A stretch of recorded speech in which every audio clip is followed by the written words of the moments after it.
On March 16th, 2016, what I thought would be another ordinary day in the life of a Division I student athlete took a turn for the worst. I remember everything vividly, from the smell of the grass to the humidity in the air. I began to stretch, taking in all the moments. Squinting from the sun's brightness, I began a search through the crowd for my mother. There she was, mid-crowd, wearing a white and green shirt with my number on it. I smiled and waved, heading to the huddle, beginning to take the field. The scrimmage structure was grueling and intense, but I performed well. After the scrimmage, I took pictures with fans and talked to the locals, who seemed overly ecstatic about what they had seen. This had become the routine, but in the middle of a conversation, a trainer notified me that the head coach wanted to see me in his office. I jogged up the ramp, taking off my shoulder pads as thoughts raced through my head.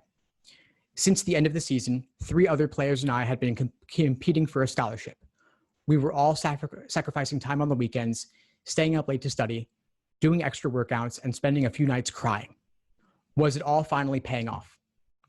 I walked into the coach's office, overcome with excitement at the prospect of finally being able to relieve my mother of the financial burden of supporting a student athlete. I sat next to my mother with my brother on my lap. I smiled, looking up towards my coach as he announced that I would be receiving a scholarship. But after he finished speaking, the emotions around me didn't seem to be as joyful. Overwhelmed with emotion, I glanced over towards my mother and noticed she was crying. My demeanor abruptly changed as my mother looked over and rubbed my hand, tears streaming down her face. She informed me that on her recent checkup, she had been diagnosed with metastatic stage 4 breast cancer. I sunk into my seat, devastated. I grew up in a single-parent home, with my mother playing the role of both mother and father. She had embraced our situation and led our family with grace, dignity, and a strong character. Through my mother's actions and example, she instilled in me the values to become a well-rounded young man. And now, the happiest moment of my life was overshadowed by the terrifying revelation that my mother didn't know if she would make it to the next year. Coaches came in, offering comfort and words of encouragement, but all it was to me was white noise. It felt like everything had come crashing down, but all I could do was remain silent. My life had changed. I had to balance being a caretaker and an athlete. My nights became restless. Monday through Thursday were spent at school juggling classes, homework, practice, and workouts. After workouts on Friday, I would drive 2 hours from Tampa to Orlando to accompany my mother to her chemotherapy sessions.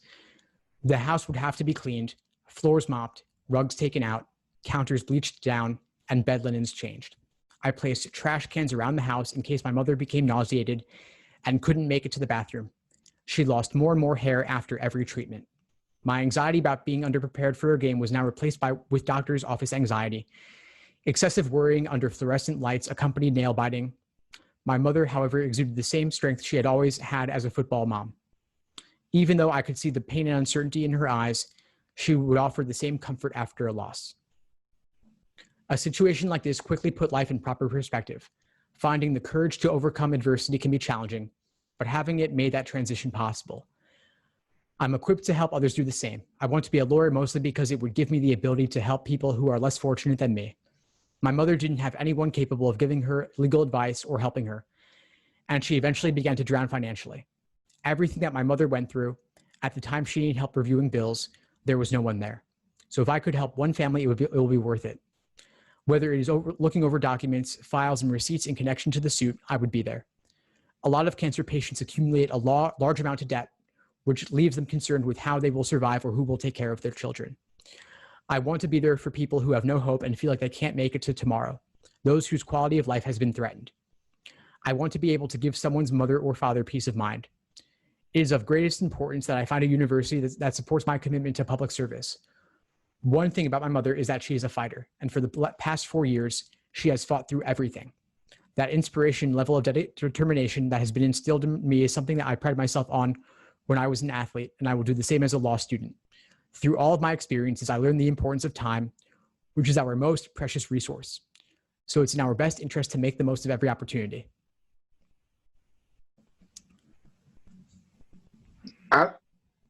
Yeah, Billy, sure, go ahead. Okay, well, I wanted to say, I guess with this one, it seems like he went mainly on about his mom and not more personally about himself. I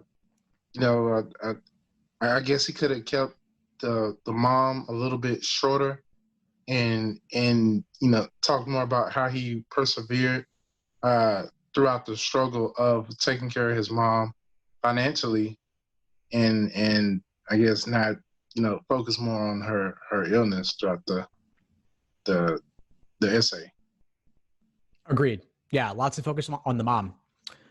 The other thing was the sports. I wasn't really sure how the sports directly tied in to advocating for folks who may not have the resources. Seemed like the sports, to me at least, maybe I'm missing something, but I saw like the sports was basically where the author learned about the mother's cancer. But other than that, I'm not really sure how sports directly tied in. Like we could have skipped all that and left the sports out entirely. For me, it seems like the beginning of anything of the personal statement, story, etc., has to have like a hook, something to grab the reader's attention. When I read through this, it just seems like a play-by-play from like his day. It seems like more of like a story of each thing he did consecutively than with why he wants to go into law school. And then he goes on to his mother. It seems like he's writing, it's more about writing his mother a recommendation letter because she's the fighter, but what did he do? And I feel like he is sort of kind of deflecting off from anything that he may be experiencing, that his emotion through this, and talking about his mother's burdens. But I feel like he could have done a lot better. And from him being in that situation, he would have felt a lot of pain and anguish through that. He could have talked about that being he started a little bit good when he said that he grew up financially strained in a single parent household. But then he goes off to something else where he doesn't actually express how he wanted to advocate for people that are in less advantaged spaces. Agreed. Yeah. So you can write a personal statement about how somebody else impacted you. It's not easy, but you can do it. Again, you can write about anything in your personal statement. The question is how. It's generally easier to write about yourself as the focus for a personal statement. But if you want to write about somebody else, like you were a paralegal and a particular client their story was impactful on you, like we discussed earlier in the family law example with foster care, that could work. Writing about the mother's breast cancer could also work, but it's how it impacted you. So you could use them as a hook, as a jumping off point, but then focus on how you were impacted and what you want to do going forward as a result of how you were impacted. But here, as Victoria said, it seems like the initial paragraph, the sports, is just part of the play-by-play. It is gripping because Division I athlete, we're on the field, there's a scrimmage, the coaches are there, other people are there, there's a lot of action happening. But does that really serve the story, or is that just, again, the chronology of what happened that day on March 16th, 2016? Does it matter that that was the month, date, year? Not necessarily. So if we were to cut a lot of this, I would cut the sports part. I would reduce the words devoted to the mother's case and focus more on how the individual was impacted, even if simply internally, what were the emotions running through their head? What were the what ifs running through their head? Bring us in there. That's what I want to hear. Other thoughts on this one? I almost kind of feel that he's going in and out of talking about like his things that he can do. Like he's obviously dedicated in being able to be disciplined and work hard because he was doing the sports thing. And it also shows like being able to juggle a lot of stuff and being dedicated to a certain cause. So I kind of wonder if it's like, I wouldn't know how to piece this together if they were going to like cut it apart and put things like you were saying how to do. I don't know. It just almost felt like he just felt uncomfortable talking about himself, like as much as he kind of needed to. And he was like pulling in other people to round it all out. Yeah, that's hard. It's hard to write about yourself. It's something you got to get over though. And you get over it by doing it.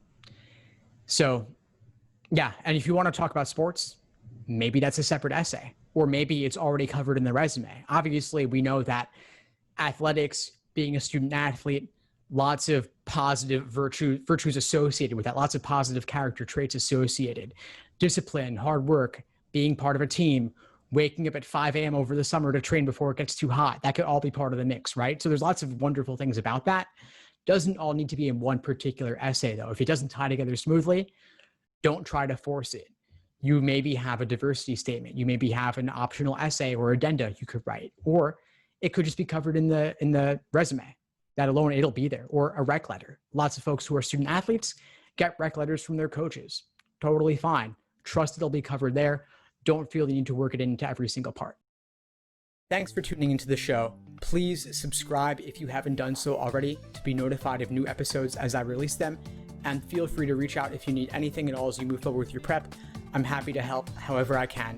In the meantime, I'll wish you all the best and take care.